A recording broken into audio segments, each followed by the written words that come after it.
দিন রাত জপছি, রঘুবীর রঘুবীর করে ডাকছি। মা যদি আমাকে দেখা দিয়ে থাকেন, তবে রঘুবীর কেন আসবেন না? আসবে, আসবে, আসতেই হবে। তোর ডাকে সাড়া দেবে না এমন ভগবান আছে নাকি? তুমি আমায় ব্যঙ্গ করছো দাদা? না না না না না, ব্যঙ্গ করবো কেন রে? তুই তো নিজেই বলিস। হ্যাঁ গো, আমি যেমন বুঝি। তা অত বড় মন্দিরে তোর রঘুবীরের জন্য একটু জায়গা হলো না? শেষে এখানে এই ঝোপে ঝাড়ে জঙ্গলে। ওইখানেই তো আসল কথা গো। আমি এখন ভাবের মুখে। কি ভাব বলো দেখিনি? রঘুবীরের জন্য পাগল করা মহাবীর ভাব। আমি এখন শ্রী হনুমানের ন্যায় দাস্য ভাব নিয়ে শ্রীরামচন্দ্রের পাদপদ্মে নিজেকে অর্পণ করেছি। তাই তো আমি শ্রী হনুমানের ন্যায় এরকম চার পেয়ে হাঁটি, কাঁচা দিয়ে কাপড় পরেছি। এই দেখো আমার লেজ।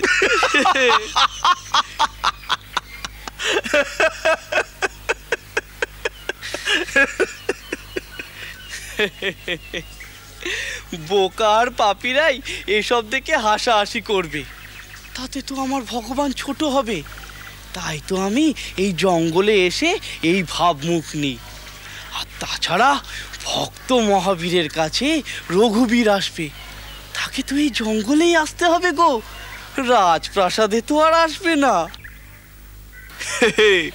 জয় রঘুবীর, জয় হনুমান, জয় রঘুবীর, জয় হনুমান। তোকে আমি যত দেখি তত অবাক হয়ে যাই গদাই। তোর ভেতরকার ভাব তুই এমন ভাবে আঁকড়ে ধরেছিস, তুই নিশ্চয়ই আমাদের আর পাঁচজনের থেকে আলাদা। নাও গো নাও, প্রসাদ না।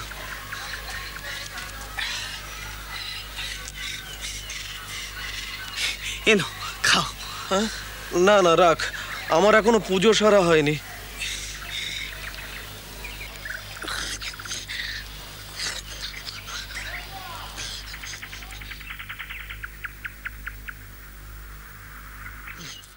আরে ওভাবে খাচ্ছিস কেন? বারে এতক্ষণ ধরে যে বললুম, আমার এখন দাস্য ভাব, হনুমান বোধ।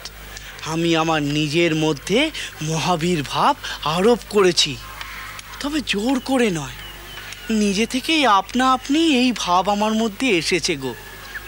কি করব বলো, আমি তো নিজের থেকে কিছু করি না। মা আমাকে যে পথে চালায় আমি তো সেই পথেই চলি গো। এই যে চার পায়ে হাঁটছি, ফলমূল ছাড়া আমার কিছু রুটছে না, তো যাকগে, যা হচ্ছে হোক, আমার তাতে আপত্তি নেই।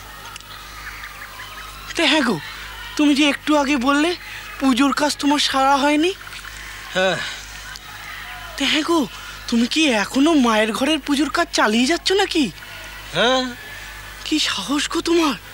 এই যে বললে মা তোমাকে বারণ করেছে, ওই তো যেদিন রানীমার সামনে তোমার হাত থেকে থালা পড়ে গেল।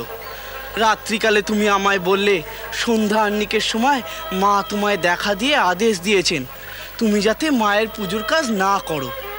যদি মায়ের কথা না শোনো তাহলে তোমার সন্তানহানি ঘটবে। দূর দূর, ও আমার মনের ভুল, বুঝলি? আসলে মন মেজাজ খারাপ ছিল তো, তাই মাথার খেয়াল আর কি। হলোই বা খেয়াল, তবু মা যখন বারণ করেছে না করলেই নয়। হ্যাঁ গলদারি দাদা, তুমি তো হৃদের সঙ্গে ঘর পাল্টে নিতে পারো।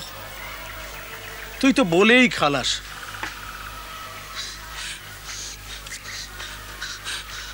বলো না, কি গো হলদারি দাদা? অসুবিধে আছে রে, অনেক অসুবিধে আছে। আমি তো তোর মতো রানীমা সেজুবাবুর কোলে চড়ে নেই। তোর হলো গিয়ে 7 খুন মাপ। তুই পুজো করলি না করলি, নিয়ম আচার মানলি না মানলি, কেউ তোকে কিচ্ছু বলবে না। কিন্তু আমার তো তা নয় রে।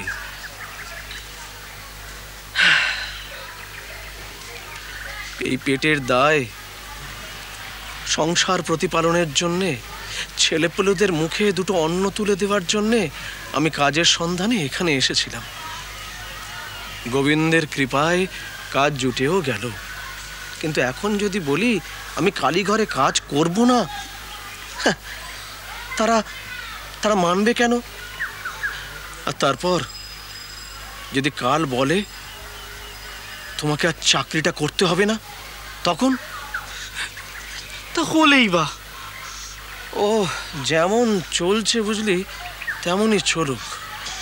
আসলে কি জানিস, ও ও ও আমার মনের বিভ্রমই হবে।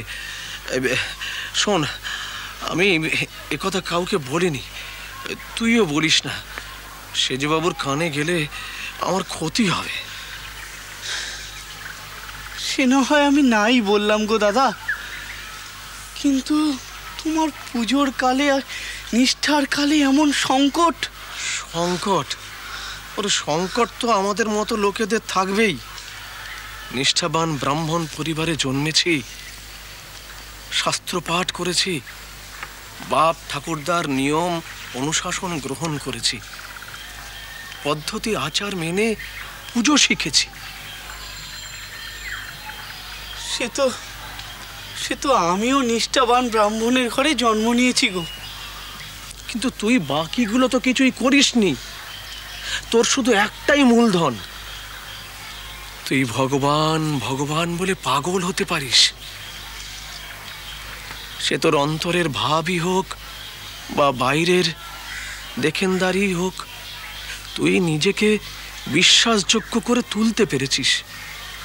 তুই বলিস ওই পথেই তুই ভগবানকে পেয়েছিস। কে জানে। তুমি আমায় বিশ্বাস করো না দাদা? আরে বাবা, তোকে বিশ্বাস করা আর তোর পথকে বিশ্বাস করা এক নয়। তুই এলো পাতারে ছুটছিস। কি করব বলো, আমার চাওয়াটাও যে প্রবল, একটা ভেতর তোলপাড় করা আকুতি। তবে তোর তাল তুই ছাড়া কেউ পায়? এই তুই কেঁদে কেটে হত্যে দিচ্ছিস, এই তুই হঠযোগ করছিস, এই আবার তুই হনুমান বোধে 4 পায়ে হাঁটছিস। আমি এমনই, আমি আমার ধারা।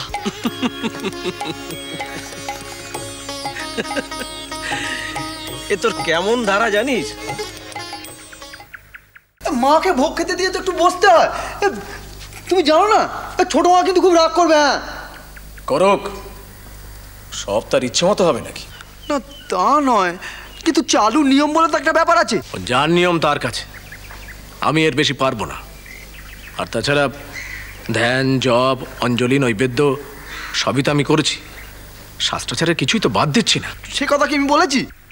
তাহলে শোন হৃদয়, আমি গদাইকে বলেছি, তুইও শুনে রাখ, ওই রক্তখাকি দেবীর পূজায় আমার ভক্তি আসে না। সর্বনাশ, এসব কি বলছো? যা সত্যি তাই বলছি, আমার কাছে কোনো লুকোচাপা নেই।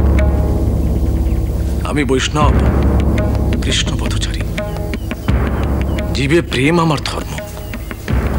সেই আমার সামনে এখানে মন্দিরে রক্তপাত ঘটে, আমার সহ্য হয় না। শ্রীরাম কৃষ্ণ